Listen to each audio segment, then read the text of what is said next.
Hello दोस्तों, मेरे channel तंत्र और अप्सरा विज्ञान में आपका एक बार फिर से हार्दिक स्वागत है।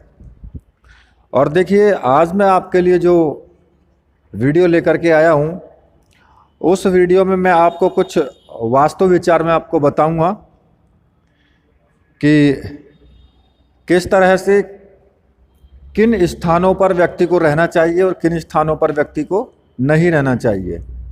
ये मैं आपको आज थोड़ा विस्तार से मैं बताऊंगा।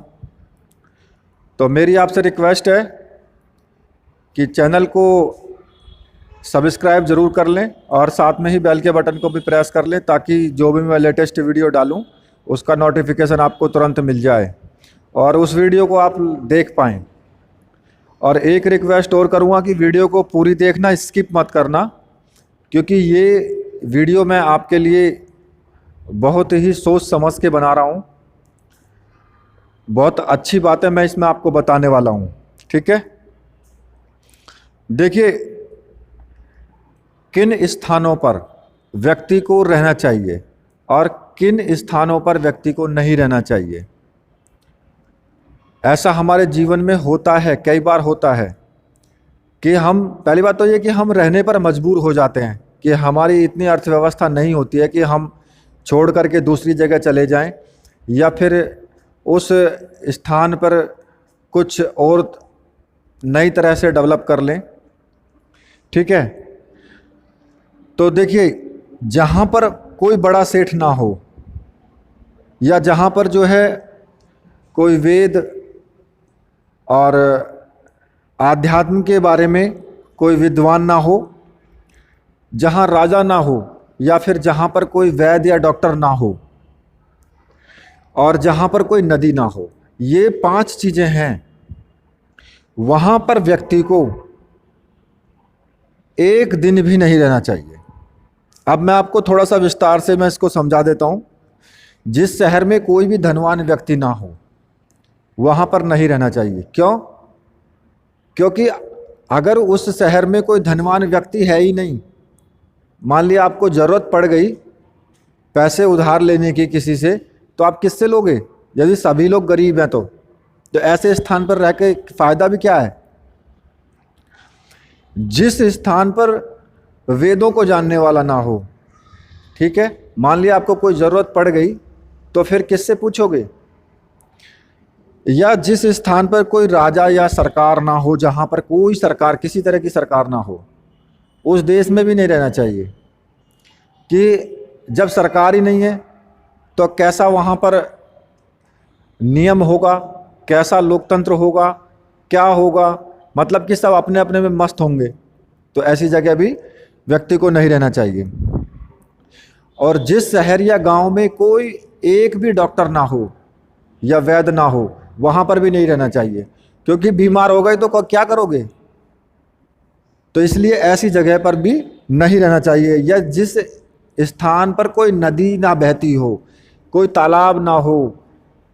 अगर नदी बहती है, हालांकि आज तो वैसे ही दुनिया भर का हैंडपंप और टोटी और ये वो, अब तो सरकार ने सब कुछ किया हुआ है, लेकिन जो पिछले टाइम में रहते थे कि जब ऐसी व्यवस्था नहीं थी, तो जहाँ पर कोई नदी नहीं हो वहाँ पर भी आदमी को नहीं रहना चाहिए। मतलब कि जहाँ पर पानी का साधन ना हो, सबसे बड़ी चीज़ ये है।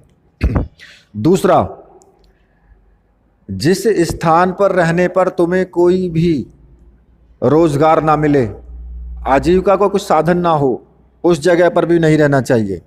जहाँ लोगों में भय, लज्जा, उदारता या दान देने की प्रवृत्ति बिल्कुल भी ना हो, जहाँ उदारता भी ना हो, शर्म ना हो, या फिर वहाँ पर दान देने की कोई दान भी नहीं करता हो, ऐसी कोई उदारता उन लोगों में ना हो, तो ऐसी जगह भी व्यक्ति को नहीं रहना चाहिए। मतलब कि जहाँ पर रोजी रोटी का भी कोई साधन ना हो, या जहाँ पर किसी भी चीज़ की, कोई किसी भी बात की कोई शर्म ना करते हों लोग, जहाँ पर किसी भी तरह के परोपकारी लोग ना हों, समाज कानून का कोई भय ही ना हो जहाँ पर, या लोग जहाँ पर दान देना ही नहीं जानते हों, तो ऐसी जगह पर भी व्यक्ति को बिल्कुल भी भूल कर भी नहीं रहना चाहिए। दूसरा, जहाँ पर तुम्हारा सम्मान ना हो, वहाँ पर भी आदमी को नहीं रहना चाहिए और ना ही वहाँ पर जाना चाहिए जहाँ व्यक्ति का सम्मान ना हो।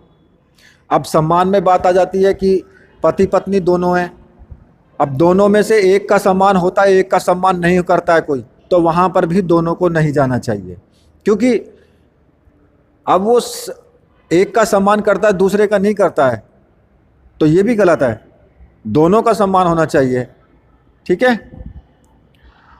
जहाँ पर कोई काम ना मिल सके वहाँ पर भी नहीं रहना चाहिए। जहाँ पर कोई अपना सगा संबंधी या कोई परिचित ना हो वहाँ पर भी व्यक्ति को नहीं रहना चाहिए। बल्कि आजकल तो लोग ऐसी जगह ही तलाश करते हैं कि जहाँ पर सगा संबंधी और परिचित ना हो, क्योंकि नहीं तो वो तंगी करते हैं। सबसे बड़ी बात तो ये है।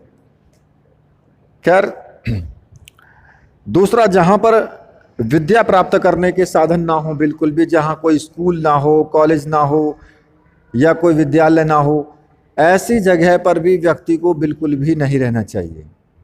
ये कुछ जगह मैंने स्पष्ट की हैं जहाँ पर व्यक्ति को बिल्कुल नहीं रहना चाहिए। वास्तु के हिसाब से भी ठीक है, पारिवारिक जिंदगी के हिसाब से भी ठीक है।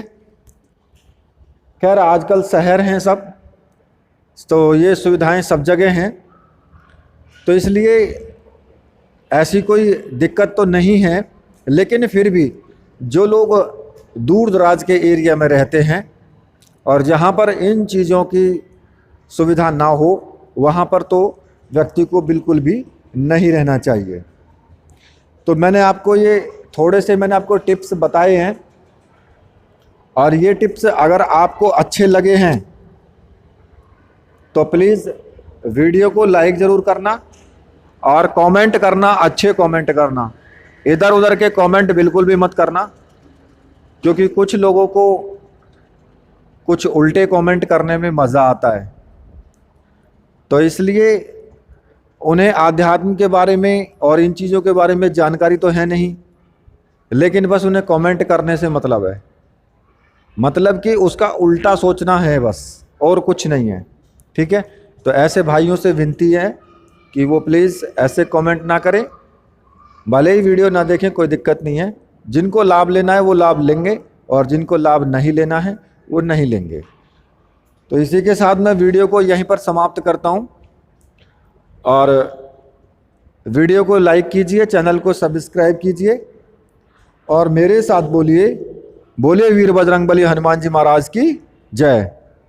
बोले मेरे परमहंस गुरुदेव की जय।